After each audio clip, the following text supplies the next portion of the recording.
Boa noite, gente. Vamos chegando. Bora estudar. É a nossa última live desse programa de estudo de textos e práticas de meditação. Não sei quantos encontros. Acho que uns 15. Hoje estou presente. Boa. Acho que uns 15, não sei. Mas faz tempo já que a gente vem percorrendo esse estudo. É um estudo que começou com a Karen, que está aqui, quando a gente falou dos Vedas, né? Aí a gente fez uma prática de meditação com a recitação do Gayatri, né? Foi o primeiro dos encontros. A mãe de Campos, Amanda, aplicada, falando essa é o 15, legal. Tá gravando, ficam todas gravadas. Luana. E depois a gente passou pelas Upanishadas, né? Depois a gente passou pelos Yoga Sutras, a gente ficou um bom tempo lá nos Yoga Sutras, né?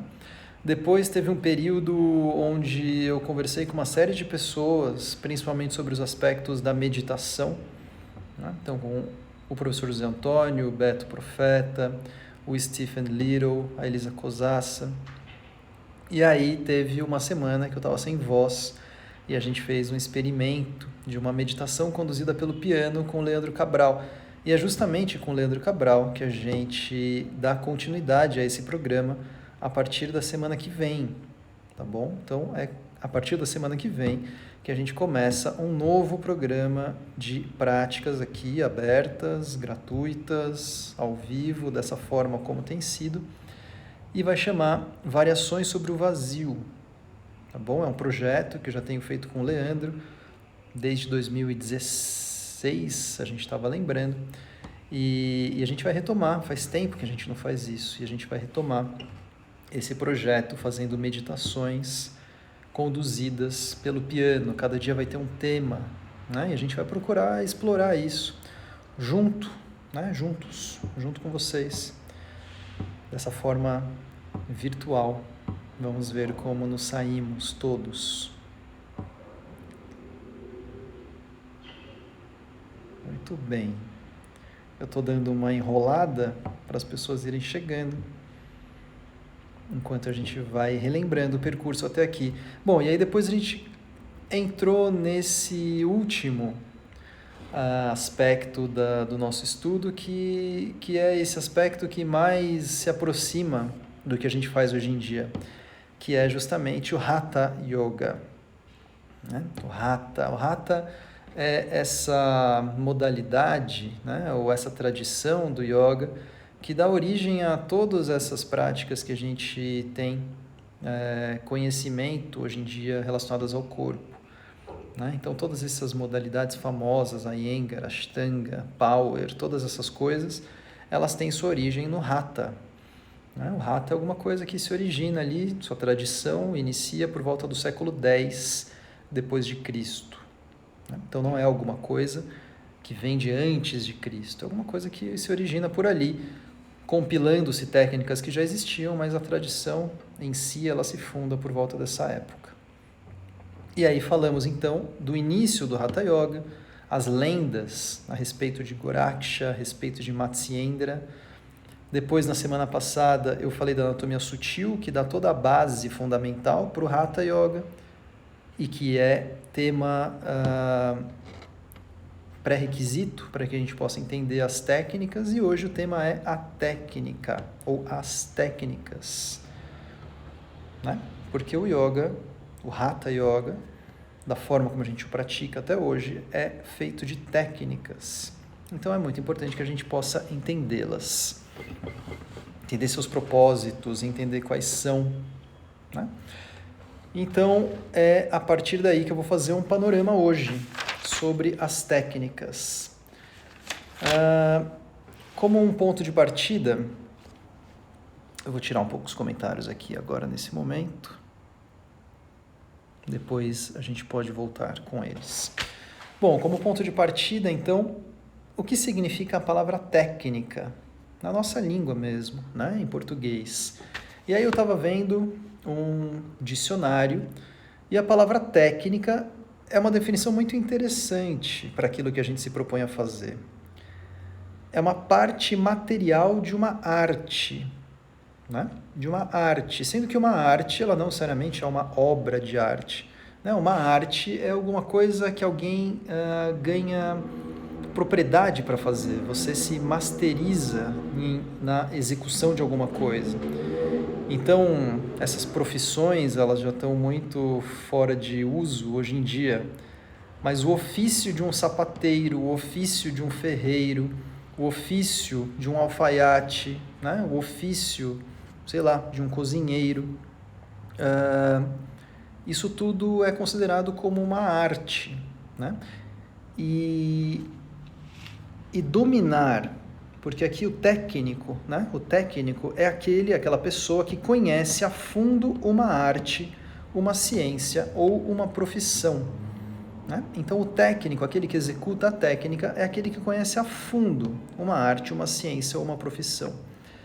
Mas a técnica também é um conjunto de processos. Né? A técnica também é uma prática. Uma outra definição de técnica é uma maneira de usar os movimentos do corpo. Né? E aí a gente começa a se aproximar um pouco do que o yoga, né, encontra nesse aspecto da técnica. Uma maneira de usar os movimentos do corpo, com uma outra definição, né, que é a aquisição de destreza, habilidade, jeito. Aquele que tem a técnica, ele tem destreza, ele tem habilidade, né? Conquista-se uma habilidade de uma maneira de usar os movimentos do corpo através de um conjunto de processos, né, para se estabelecer uma espécie de arte. Eu tenho falado aqui muitas vezes sobre essa aproximação do yoga como um estado de arte no corpo. Né? Uma ideia que venho discutindo bastante com o Beto. O Beto, quando esteve aqui nessas lives, apresentou também esses aspectos. E a gente encontra essa definição, essa aproximação também na definição do que é a técnica. Bom, a técnica, então, ela é um procedimento que tem como objetivo a obtenção de um determinado resultado. E isso é muito importante, né? É um procedimento que tem como objetivo a obtenção de um determinado resultado. A técnica, então, ela é fundamental, ela é importante, ela tem um objetivo, que é chegar a um determinado resultado. Bom, e o yoga é alguma coisa que vem de uma tradição, né? A tradição no yoga é algo fundamental. E o que há de relação entre a técnica e a tradição? Né? A importância de uma tradição é que essas técnicas elas vão sendo praticadas, vão sendo testadas por milhares de pessoas, por séculos e séculos. Né? Então, essas técnicas vão sendo feitas, esses objetivos vão sendo buscados, né? Na busca de um determinado resultado, mas isso não é feito por uma pessoa, isso é feito por um conjunto de milhares de pessoas ao longo de séculos. Essa é a grande importância da tradição, né? Porque se a gente confia de alguma forma nessa tradição, a gente confia então que a execução dessas técnicas ela é capaz de produzir determinados resultados. E é por isso que a gente pratica essas técnicas dessa forma. É por isso que é tão importante que a gente se ligue, né, aos objetivos de cada uma das técnicas do yoga. Né? Porque eles vêm sendo, ao longo de diversas linhas, diversas tradições, diversas pessoas, né, ao longo de muitos séculos, sendo testados, sendo provados e sendo sustentados, mantidos. Né? A gente vai entender aqui que muitas dessas técnicas elas são preservadas, pelo menos até recentemente. Em algum momento a gente vai chegar a falar do yoga moderno, não vai ser agora. Em algum momento, provavelmente depois dessa série de lives com o Leandro, a gente vai falar do yoga moderno e a gente vai perceber que muitas coisas têm se deturpado como objetivos da técnica, né? Algumas coisas têm se deturpado, mas a gente vai procurar resgatar um pouco mais disso, tentando entender um pouco melhor o que os textos propõem. Bom, e uma tecnologia é tudo que envolve o conhecimento técnico, né? Então, de alguma forma, o yoga é uma tecnologia, porque se desenvolve um conhecimento a respeito de uma técnica. E quais são essas técnicas, então, do Hatha Yoga? E aí eu vou recorrendo a esse, né, livro que eu tenho usado tanto, A Essência do Hatha Yoga, da professora Alicia Souto. É com base nele, principalmente, que a gente vai encontrando as nossas principais citações, e é por meio dessas citações que a gente vai passando por todas essas técnicas, entendendo seus objetivos, entendendo, né, quais são elas, quais são as técnicas descritas nesses textos, né? A gente não tem tanto tempo, é claro que isso é uma abordagem bastante abrangente, né, de uma leitura desses textos, mas como uma primeira menção, né, já nos dá uma ótima ideia do que está sendo tratado aqui. E eu vou começar pelo Gheranda Samhita, quando ele fala da técnica, né? E esses textos do Hatha Yoga, eles são muito interessantes porque eles apresentam técnicas, diferente dos Yoga Sutras de Patanjali, que eles apresentam, né, na grande maioria dos casos, apenas conceitos. Não apresenta uma técnica, ele apresenta conceitos, apresenta fundamentos, né? Mas os textos de Hatha Yoga não, além desses fundamentos, eles apresentam técnicas em si, que produzem efeitos. Esses efeitos, esses resultados são também apresentados. Gheranda Samhita, quando ele começa o texto, né, bem no comecinho do seu texto, o primeiro verso de todos. Eu vou ficar buscando páginas aqui hoje, gente. A gente precisa ler estas citações. Vai dizer o seguinte: as 7 disciplinas ou ajudas para o adestramento do corpo, né? Então ele está querendo dizer que não é alguma coisa natural, espontânea. Uma técnica, ela vem a adestrar um corpo, são de purificação, de fortalecimento, de firmeza, de calma, de leveza, de realização ou percepção direta e de isolamento. Então, esses são os objetivos das técnicas, de cada uma das técnicas do yoga, de forma muito abrangente, segundo o Gheranda Samhita. E aí ele vai dar, então, quais técnicas estão ligadas a quais características dessas que eu acabei de ler. Os satkarmas, ou os kriyas, purificam o corpo. Então, a primeira que ele falou era a purificação, atribuída aos satkarmas, ou kriyas. Os asanas o fortificam. Então, ele falou de fortalecimento, atribuído aos asanas. Os mudras lhe dão firmeza. Então, a firmeza está atribuída aos mudras. O pratyahara produz calma. Calma, atribuída ao pratyahara. O pranayama leva a leveza, né? Então, a leveza atribuída ao pranayama. Dhyana leva à realização do ser. E o samadhi leva ao isolamento, que é a verdadeira libertação. Então, aqui de uma maneira muito abrangente, muito ampla, ele vai apresentando qual é o objetivo de cada uma das técnicas do yoga. Bom, no nosso estudo de hoje a gente vai ficar com os asanas, os pranayamas, os mudras e bandhas, que fazem parte do grande conjunto, né, de práticas realizadas por nós hoje em dia. E são as técnicas, e os kriyas também. E são as técnicas que são apresentadas aqui inicialmente e de mais fácil entendimento. Então eu vou começar pelos kriyas. Vamos ver quais são os seus objetivos, então, conforme descritos no Hatha Pradipika.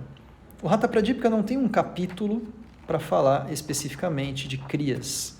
Os kriyas são apresentados dentro do capítulo de pranayamas, como sendo uma forma de preparação. Então, o que diz o texto?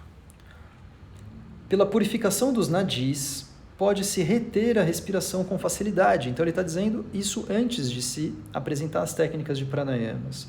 Aumenta-se o fogo gástrico e começa-se a escutar o som interno. Assim a saúde está assegurada. Então esse é um dos objetivos. Através da purificação dos nadis, pelos kriyas, pode-se reter a respiração com facilidade. Tá? Então o objetivo dos kriyas é ajudar no processo da prática de pranayama. Outro. Aqueles que têm excesso de gorduras ou mucos devem praticar os 6 processos de purificação primeiro. Aqueles em que os 3 humores estão em equilíbrio, ou os 3 doshas estão em equilíbrio, não se faz necessário. De novo, ele está colocando os kriyas como uma forma de preparação para a prática dos pranayamas. E isso também é apresentado de forma semelhante no Gheranda Samhita. No Gheranda Samhita há um capítulo dedicado, o primeiro capítulo do texto é dedicado aos kriyas, tá bom? No Hatha Pradipika ele não tem um capítulo exclusivo, mas ele é apresentado no início da prática de pranayamas. E quais são essas técnicas então? Ele já falou aqui, os 6 processos de purificação. Então, quais são esses 6 processos conforme apresentados no Hatha Pradipika? Sat significa 6. Né? Sat Kriyas. Os 6 processos de purificação são Dauti, Basti, Neti, Trataka, Nauli e Kapalabhati. São 6. Dauti são as limpezas, né, da parte do trato que vai até o estômago.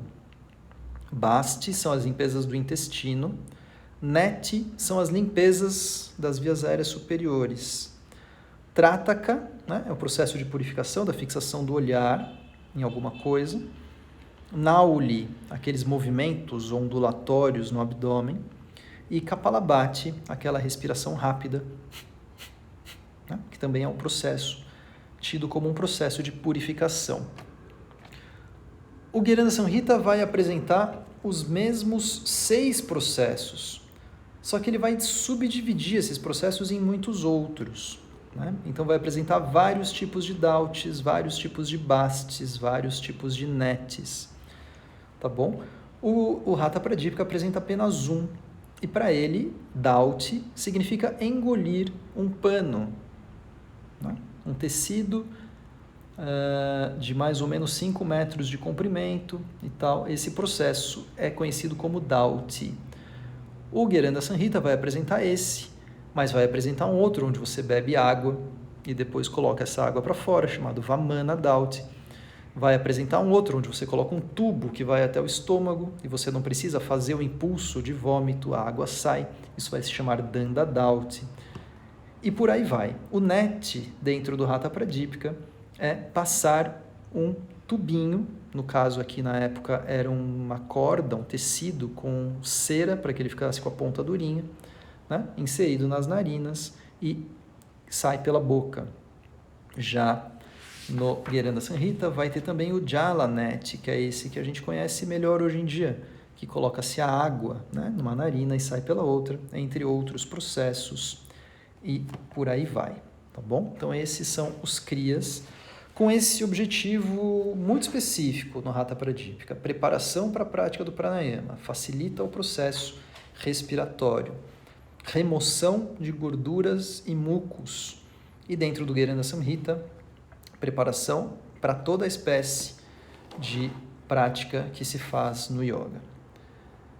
E aí a gente vai entrar no segundo aspecto, os asanas. Vamos ver então qual é o objetivo do asana, segundo o Hatha Pradipika. Sendo os asanas o primeiro componente do Hatha Yoga, serão apresentados em primeiro lugar. Os asanas nos proporcionam quietude, tanto física como mental, liberam-nos de enfermidades e dão flexibilidade aos nossos membros. Então, o principal objetivo é proporcionar quietude, liberar-nos de enfermidades, uma relação com a saúde, e dar flexibilidade aos nossos membros. E aí ele vai dizer aqui, recompilamos aqui alguns asanas aceitos pelos sábios. E aí ele vai apresentar todos esses asanas. O Gueranda Samhita ele não vai dar uma definição de partida, né? Ele vai seguir naquela definição que foi dada inicialmente sobre esse aspecto de fortalecimento, né? Uma definição muito geral para os asanas, e depois vai apresentar objetivos dentro de cada um dos asanas. E eu vou mostrar apenas alguns exemplos, porque não dá para entrar em tantos assim, né? Como, por exemplo, quando ele apresenta Paschimottanasana, a postura da pinça, né, no Hatha Pradipika, vai descrever inicialmente a técnica. Estender as duas pernas no chão como um bastão e pegar com as mãos os dedões dos pés. Deve-se permanecer nessa postura com a testa colocada nos joelhos. Isso é chamado Paschimottanasana. Descreveu a técnica, né? Descreveu a técnica num desses versos. No seguinte, ele vai dar o objetivo da técnica. Mais do que outros asanas, dirigem a passagem de prana ao longo das costas, aumenta o fogo gástrico, reduz o abdômen e dá saúde ao aspirante, né? Faz com que o alento flua através de Shushumna, o nadi central. Descreveu um objetivo de Paschimottanasana. Não é em todas as técnicas que são apresentados objetivos isolados, tá bom? Mas em todas as posturas é apresentada uma definição da técnica e da sua execução, não em detalhes, mas de uma forma simplificada. Mayurasana, ou pavão, ele apresenta a técnica e também apresenta objetivos. A técnica: apoiar-se no chão com as palmas das mãos, sustentar os correspondentes lados do umbigo, com os dois cotovelos e levantando-se como um bastão horizontal no ar, é chamado Mayurapita, sinônimo de Mayurasana. Mayurasana rapidamente destrói todas as enfermidades do baço e do estômago, resguarda ou previne os distúrbios dos humores ou doshas, estimula o fogo gástrico e ajuda a digerir completamente a comida que não faz bem, a superalimentação e até venenos.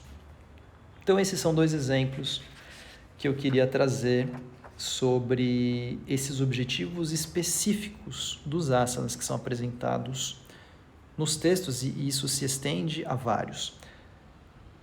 O Hatha Pradipika apresenta 15 asanas, o Gueranda Samhita apresenta 34 asanas e o Goraksha Shataka apenas 2. Lembrando que o Goraksha Shataka é o mais antigo desses. Apenas 2, que são 2 posturas meditativas. O Hatha Pradipika ele vai além, né? E vai dizer que dessas 15 posturas apresentadas, ou de todas as posturas enumeradas, 4 são mais importantes. Então ele vai dizer o seguinte: 84 asanas foram enumerados pelo Senhor Shiva. Lembram-se que Shiva, né, é tido, através das lendas do Hatha Yoga, como sendo aquele que ensinou os segredos. Descrevo agora os 4 mais importantes entre eles, que são Siddhasana, Padmasana, Sinhasana e Bhadrasana. O melhor entre eles é Siddhasana, no qual se deve permanecer comodamente. Então deu um aspecto, né? Deve-se permanecer comodamente. E aí vai descrever cada um deles em mais detalhes do que descreveu as outras 11 posturas. Mas tem um aspecto muito interessante a respeito dos asanas, ou a respeito da ordem, né, da chamada sequência correta para a prática. E aí a gente vai ver que esse texto ele se contradiz uma série de vezes. Então ele vai dizer: a sequência correta da prática do Hatha Yoga é asanas, kumbhakas, que são os pranayamas, práticas denominadas mudras e Nadanussandana, que é a técnica meditativa apresentada no Hatha Pradipika. Então é asanas, pranayamas, mudras, os bandhas estão incluídos dentro desses mudras, e as técnicas meditativas. Porém, né, há uma série de indícios de que essas técnicas não são assim praticadas isoladamente. Elas nem podem ser praticadas assim isoladamente. Elas se integram, tá? Essas técnicas, elas se integram. E a gente vai ver essa integração em uma série de apresentações que são bastante interessantes. Onde vai falar sobre o Siddhasana, por exemplo. Dos 84 asanas, somente Siddhasana, que purifica os 72 mil nadis, deveria ser praticado diariamente. Então está fazendo uma relação de Siddhasana com o processo de purificação que tinha sido atribuído, né? Ou que nem foi atribuído ainda, porque ele está falando do capítulo 1 de asanas, né? Que vai ser ainda atribuído à prática dos kriyas e à prática dos pranayamas. Então, né? Percebam, ele nem apresentou ainda os kriyas e os pranayamas e já está dizendo que Siddhasana purifica os 72 mil nadis. Nem falou dos nadis ainda, tá? Vai falar disso lá para frente. Outra coisa, nem falou de pranayamas ainda, nem falou de pausas respiratórias. Quando a respiração, falando de Siddhasana ainda, quando a respiração é prudentemente retida e obtém-se Kevala Kumbhaka, vai ser apresentado lá na frente, o estado de Umani se desenvolve por si só facilmente. Está falando de Siddhasana, um asana, no primeiro capítulo. Vai apresentar todo esse processo de Kumbhaka e Kevala Kumbhaka e meditação muito depois, mas já está trazendo esses aspectos para a execução da postura, dizendo que no asana se faz o pranayama, no asana se faz a purificação. Depois vai dizer no verso seguinte, ao adotar Siddhasana firmemente, os 3 bandhas são produzidos fácil e automaticamente.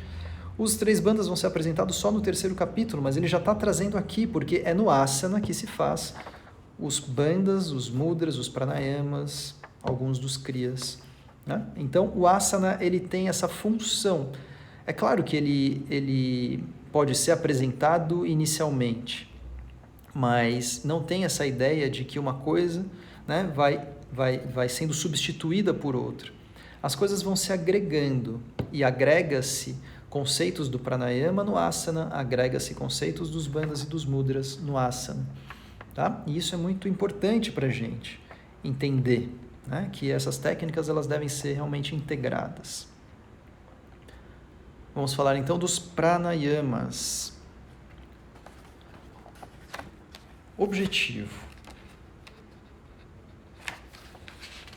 Hatha Pradipika. Segundo verso do capítulo 2. Enquanto a respiração estiver irregular, a mente estará instável. Mas, quando se aquieta a respiração, a mente também o fará. E o yogin viverá longo tempo. Deverá, então, controlar sua respiração.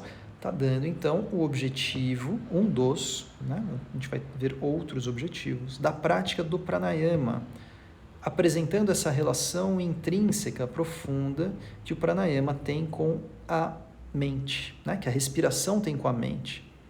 Então, o objetivo de se fazer pranayama é controlar o estado mental. Não controlar, né, diretamente, mas controlar de uma forma indireta. A mente, ela de uma certa forma, está sendo dito aqui, que ela segue o padrão respiratório. Então, se a respiração estiver irregular, a mente também estará. Se a respiração se regula, a mente também fica estável. Por isso, deve-se praticar pranayama. Vai dar um outro sentido aqui. Não só relacionado à respiração, mas relacionado ao prana, com todas as suas funções vitais. A vida enquanto a prana trabalhando no corpo. Se a respiração cessa de trabalhar, significa morte. Assim, a respiração deve ser regulada. E aí ele vai falar sobre os processos de purificação, entrar nos kriyas, como eu já disse. Mas no finalzinho do capítulo de pranayamas, vai ser apresentado uma outra abordagem, um outro aspecto, que é muito próprio, né, e que se correlaciona com a apresentação da semana passada a respeito da anatomia sutil. Pela prática de Kumbhaka, que é sinônimo de pranayama quando esses textos são colocados, desperta-se Kundalini, e pelo despertar de Kundalini, Sushumna está livre de obstáculos e se obtém êxito no Hatha Yoga.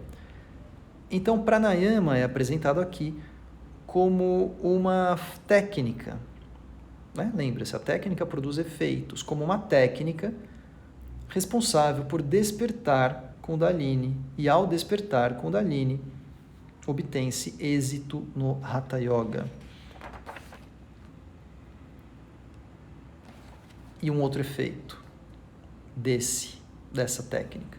A consciência volta a estar sem objeto depois de reter a respiração em Kumbhaka. Praticando desse modo, obtém-se o perfeito estado de Raja Yoga. Isso já no finalzinho do capítulo de Pranayamas.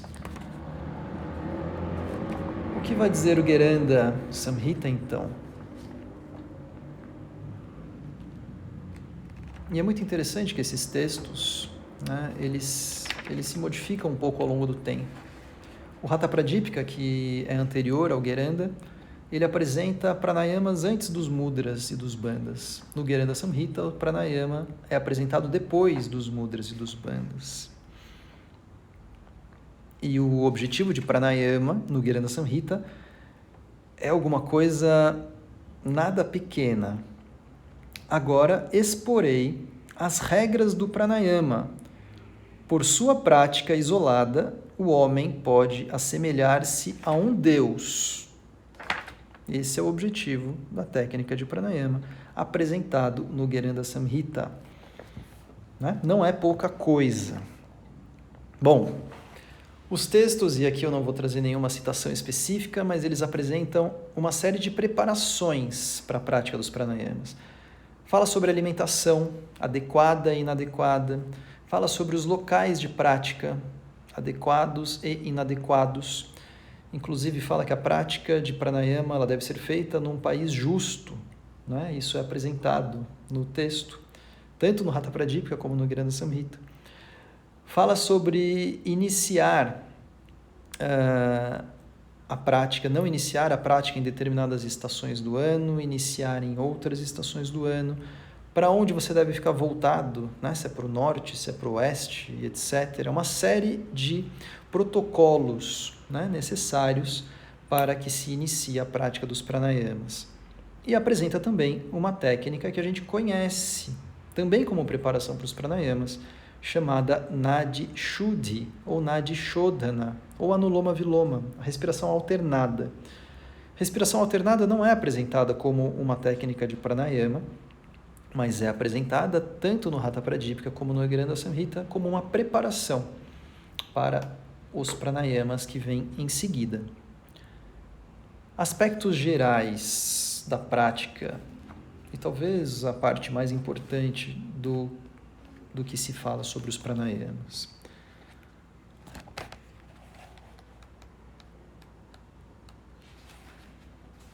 Aspectos gerais.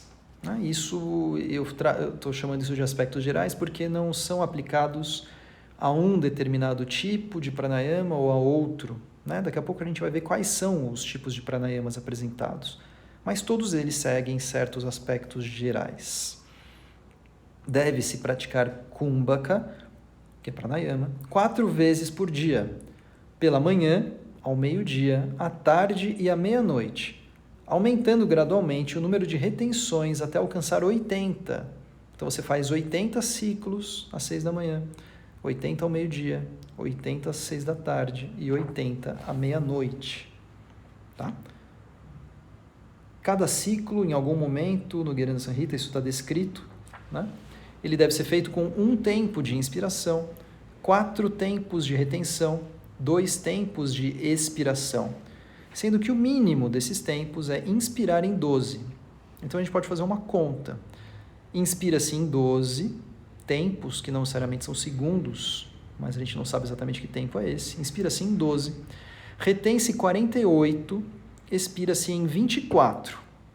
Ou seja, cada ciclo respiratório tem quase 1 minuto e meio, e esse é o mais básico de todos. 80 vezes isso né? 80 ciclos respiratórios de 1 minuto e meio, 4 vezes por dia, tá bom? Para que a gente tenha uma ideia do volume, né, de repetições e de envolvimento dessas técnicas, dessas pessoas que escreveram esses textos. Tá? Muito diferente, é claro, do que a gente pratica hoje em dia. Bom, deve-se expirar, reter, não, ou ao contrário, inspirar, reter e expirar de maneira regulada para ter êxito no pranayama. De maneira regulada. 45. Ao final de Puraka, que é a inspiração, ele nem falou dos bandas ainda, deve-se adotar Jalandhara Bandha, né? Então existe uma inter-relação. Por isso que não dá para dizer, né, que os pranayamas eles devem anteceder a prática dos mudras e dos bandas. Não tem como, porque os bandas eles são parte integrante dos pranayamas durante a pausa, não são separados. Ao final de Puraka, deve-se adotar Jalandhara Bandha. O dhyana deve-se fazer no final da pausa e quando começa Rechaka, que é a expiração. Pela contração simultânea da região púbica e da garganta e retraindo o abdômen para as costas, prana corre através de Brahma Nadi, que é Shushumna. Contração simultânea da região púbica, Mula Bandha, e da garganta, Jalandhara Bandha, e retraindo o abdômen para as costas, Uddiyana Bandha, né? Prana corre através de Brahma Nadi. Descrevendo o uso, então, dessas técnicas dentro do contexto da pausa respiratória. E qual é o objetivo, então, dessas coisas? Né? A gente viu que cada técnica tem um objetivo. O objetivo é, subindo a pana através de Mula Bandha e levando o prana da garganta para baixo através de Jalandhara Bandha, o yogin torna-se como um jovem de 16 anos, está livre do envelhecimento. E muitos desses objetivos são bastante engraçados e metafóricos, né? Não devem ser levados exatamente ao pé da letra. Outros aspectos. Talvez os mais fundamentais. O pranayama consiste de 3 processos. Rechaka, expiração, Puraka, inspiração e Kumbhaka.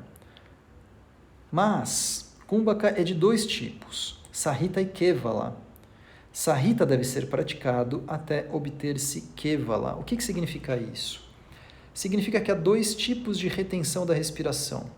Aquela em que nós praticamos e a fazemos voluntariamente, chamada Sahita, e aquela que acontece, aquela que é obtida, aquela que acontece espontaneamente, que não é feita pelo nosso controle, pela nossa vontade, chamada Kevala. Quando o pranayama é feito com Rechaka e Puraka, é chamado de Sahita. O pranayama sem inspiração ou expiração, no qual a respiração é retida, né, é chamado Kevala Kumbhaka.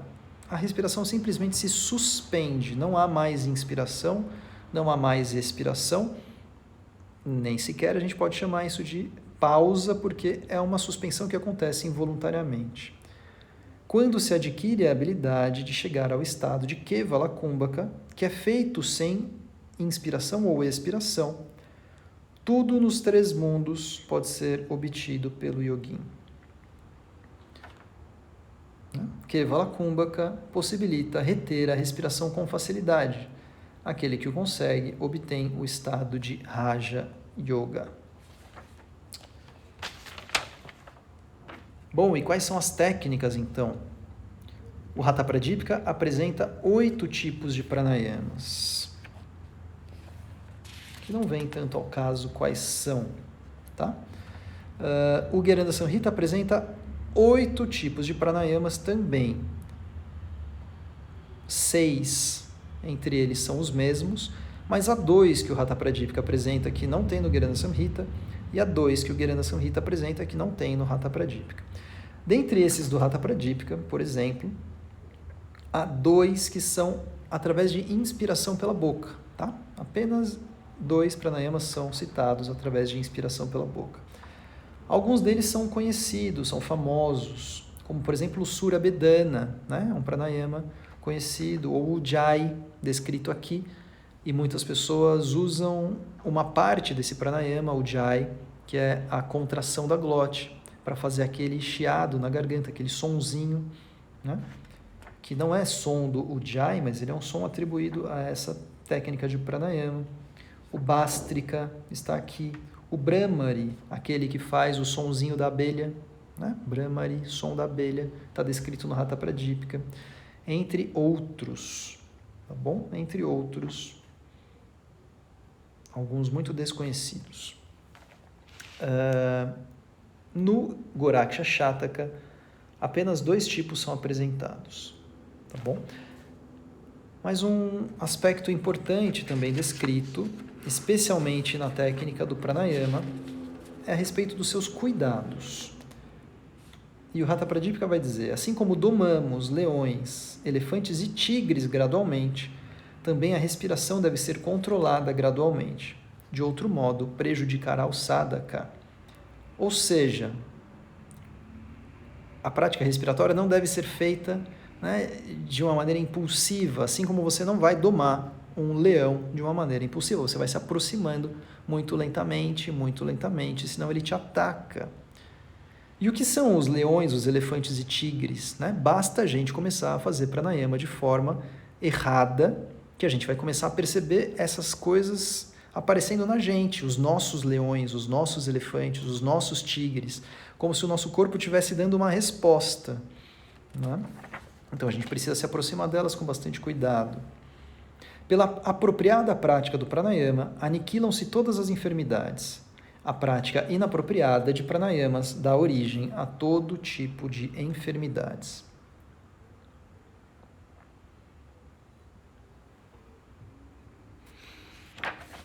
E vamos entrar no nosso 4º e último aspecto do nosso estudo de hoje, falando dos mudras e bandhas. Os bandhas são um subgrupo dos mudras, tá? Os mudras são apresentados como técnicas de contração, segundo o Gheranda Samhita, como técnicas que dão firmeza ao corpo, né? Firmeza ao corpo. O Hatha Pradipika vai dizer a respeito do seu objetivo. Né? Então, o Gheranda falou sobre firmeza. O Hatha Pradipika vai dizer algo de um aspecto semelhante, porém mais metafórico. Assim como o Senhor das Serpentes é a sustentação da terra com suas montanhas e seus bosques, Kundalini é a verdadeira sustentação de todas as práticas do yoga, e os mudras e os bandhas são a verdadeira técnica de elevação, de despertar, né? De ascensão dessa força chamada Kundalini. Assim, devem-se praticar os mudras vigorosamente para despertar a deusa adormecida na entrada inferior de Brahmadvara. Vigorosamente. Os mudras requerem vigor, tá? Para sua execução, porque eles vão fazer com que algo, né, prana, passe através de um caminho que não costuma passar. Né? Lembre-se, o adestramento do corpo, como fala o Gheranda Samhita. E essas técnicas são 10 no Hatha Pradipika, sendo que são 3 bandhas e 7 descritos como mudras. Né? Os 3 bandhas são sempre os mesmos, já descritos desde o Goraksha Shataka, Mula Bandha, Uddiyana Bandha e Jalandhara Bandha. Mas há outros 7. No Gheranda Samhita, além dos 3 bandhas, né, há outros 22. Então são descritos 25 tipos de mudras. No Goraksha Shataka são apenas 5, ou seja, além dos 3 bandhas, há apenas outros 2 que são considerados como técnicas de mudras. Cada um tem seu objetivo particular, né? Não são apresentados detalhes sobre objetivos comuns, mas são apresentados os objetivos dentro de cada uma das técnicas. Por exemplo, Mahabandha. Mahabandha, e esses objetivos são muito específicos, né? E é preciso o entendimento de toda essa anatomia sutil para que a gente possa entender do que esses textos estão falando. Mahabandha detém um movimento ascendente de prana em todos os nadis, exceto o Shushumna. E isso, sem dúvida, outorga grandes siddhis ou poderes. Vai continuar. Mahabandha, que é eficaz para liberar da escravidão, da morte, consegue juntar as 3 correntes e capacita a mente a chegar a Kedara. Né? Então, um objetivo da técnica de Mahabandha. Cada um desses bandas, desses mudras, eles vão ter um objetivo específico. Cada técnica tem o seu objetivo, apesar, né, do conjunto de técnicas, como descrito no Gheranda Samhita. Os mudras servem para dar firmeza, mas cada técnica tem o seu objetivo. Né? Cada técnica se ocupa de uma certa região, de um certo conjunto de nadis, de um certo percurso, de um certo direcionamento. Tá bom? Cada um deles tem um objetivo. Mahaveda produz a união das correntes de Ida, Pingala e Sushumna, que verdadeiramente guiam à imortalidade. Né? Então, Mahaveda produz a união das correntes de Ida, Pingala e Sushumna. É para isso que ele serve.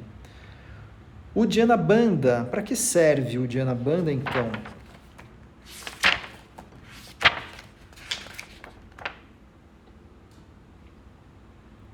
Os yoguins o denominam Uddiyana porque, por sua prática, o prana fica confinado em Sushumna por onde ascende. Então, Uddiyana Bandha é uma técnica usada para confinar o prana em Sushumna. Ao empurrar, né? E ele vai descrevendo a técnica depois, vai descrever a técnica que deve-se levar fortemente o abdômen para cima e para baixo do umbigo.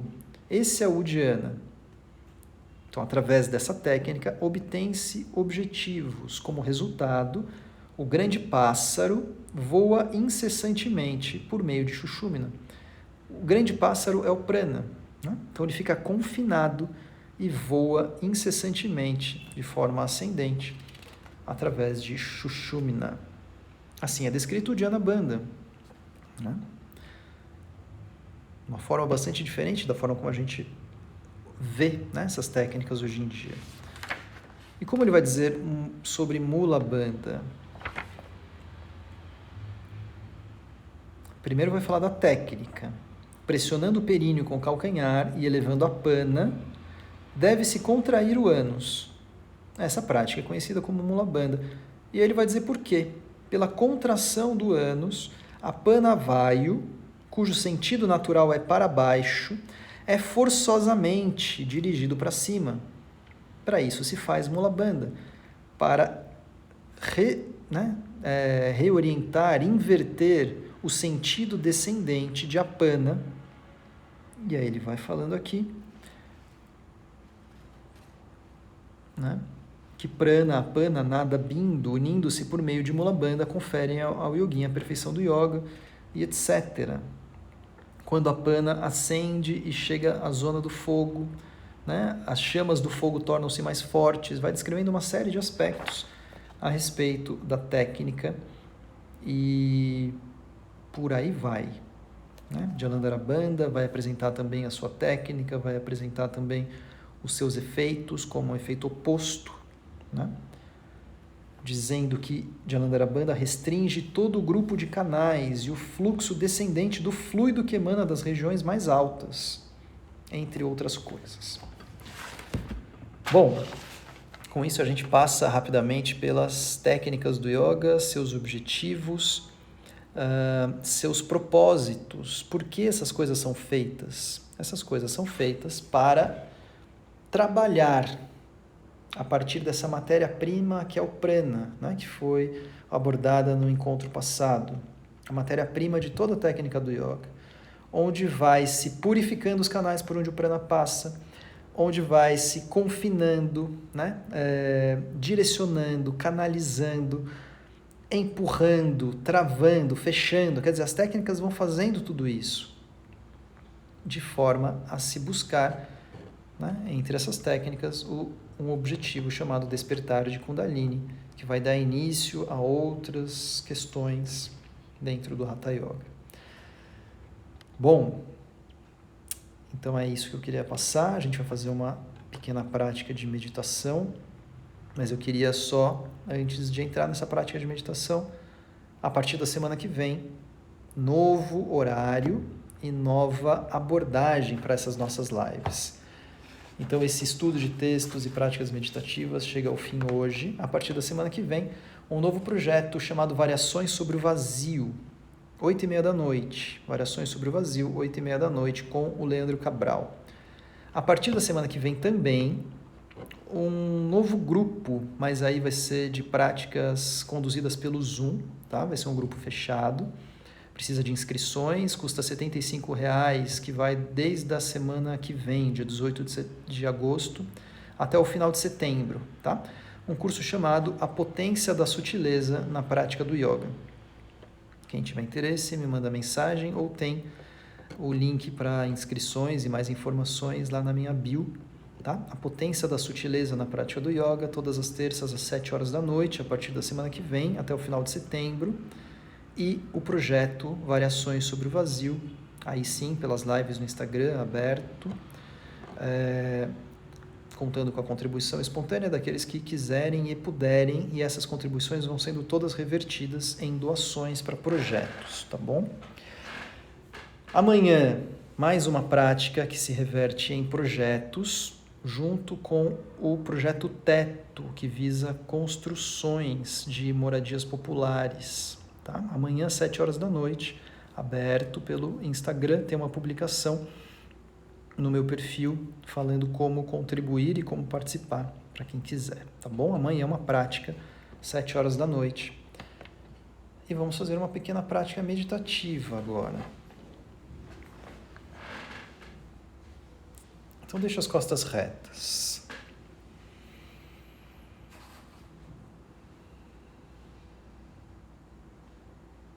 Se você se senta na cadeira, os pés ficam apoiados no chão, não cruze as pernas.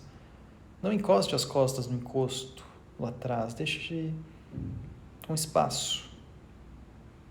Quadril bem apoiado, as costas retas, as mãos podem ficar apoiadas nas coxas.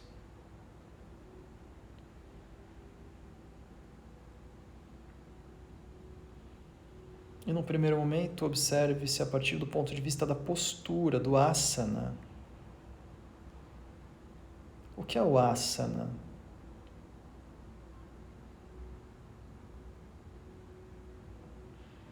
Não estamos tratando de nenhuma postura especificamente, mas sim do objetivo descrito de uma forma muito genérica, que é proporcionar quietude, tanto física como mental, conforme descrito no Hatha Pradipika.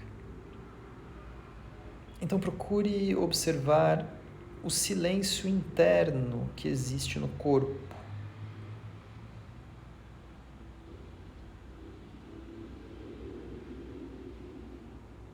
E através do relaxamento, do excesso de esforço,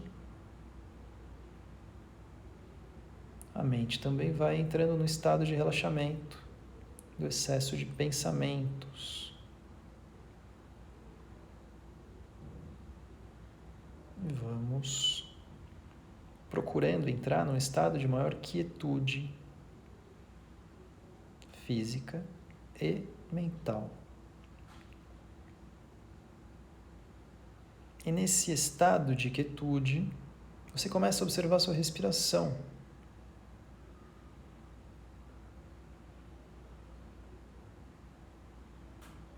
E começa a observar a respiração interagindo com o corpo físico.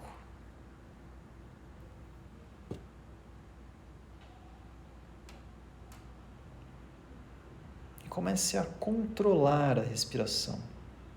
Fazer respirações mais profundas, mais lentas. E perceba que o que você controla é a movimentação do corpo. Você não controla o ar que entra e sai, mas você controla o movimento do corpo, e é o movimento do corpo que provoca a entrada e saída do ar. Então, se você movimenta o corpo de forma ampla e lenta, o ar vai entrando lentamente e em grande quantidade. E se você controla a forma como o corpo se retrai, o ar vai saindo lentamente.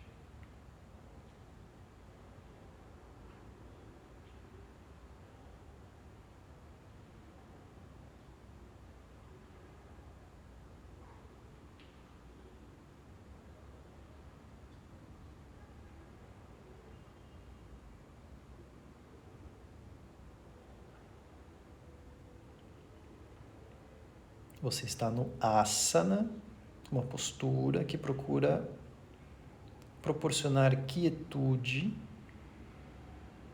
E através dessa quietude você ganha a possibilidade de aprofundar a respiração. Você ganha a possibilidade de deixar a respiração lenta, profunda, longa.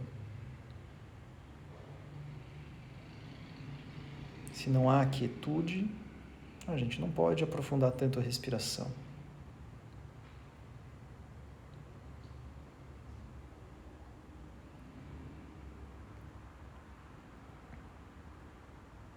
E dentro do grupo dos mudras, vamos fazer Mula Bandha, a contração da região anal. Não contraia com o máximo de força que você puder, mas enquanto você continua na postura, enquanto você continua respirando lento e profundo, faça uma contração leve da região anal. Para dentro, para cima, você contrai e eleva.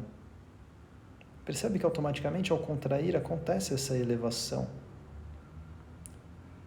observando o objetivo dos mudras, que é proporcionar firmeza.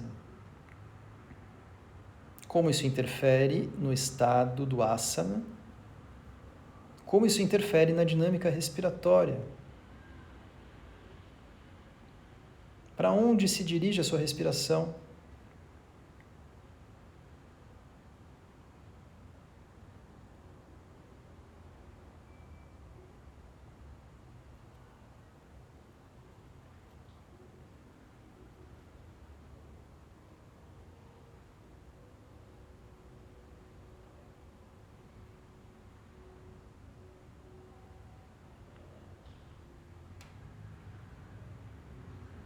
E quando você soltar o ar da próxima vez, deixe a respiração livre,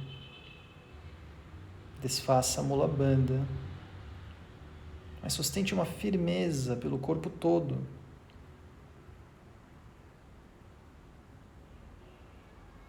Observe o ritmo respiratório e se há alguma relação desse ritmo respiratório com o ritmo dos pensamentos, com o estado mental.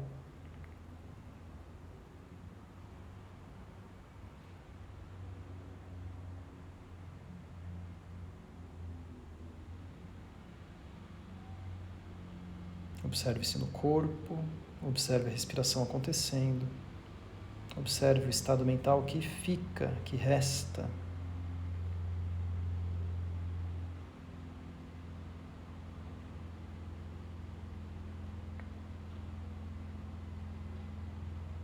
Para aqueles que puderem e quiserem, podem seguir nas suas próprias práticas meditativas. Nosso tempo, infelizmente, acaba e não nos permite dar continuidade. E é justamente através disso que antecede a técnica que a gente vai entrar nesse curso A Potência da Sutileza, a partir da semana que vem. Queridos, acabando o nosso tempo, muito obrigado pela participação. Qualquer comentário adicional, mandem mensagens. Beijos, boa noite.